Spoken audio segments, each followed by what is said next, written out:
This is my old tablet. Actually, it's really special to me because I bought it with my own money when I was in ninth standard.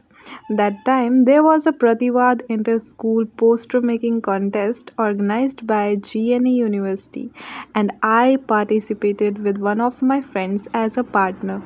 We both worked really hard on our poster, and luckily, we won first prize along with a cash prize too.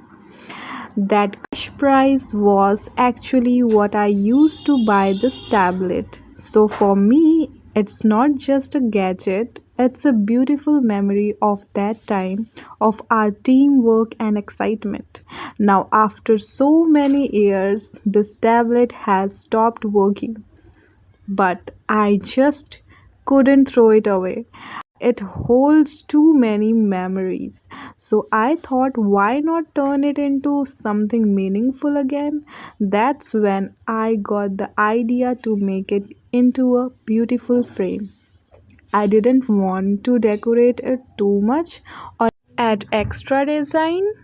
As you can see, the glass has a little crack, so to hide it a bit, I'm going to add some small pearls here.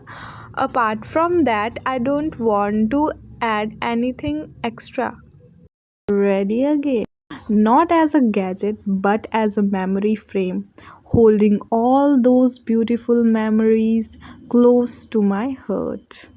If you enjoy watching such creative and meaningful videos, make sure to subscribe to my channel and press the bell icon so you don't miss any new uploads. And yes, don't forget to like, share, and subscribe to my channel. Thank you.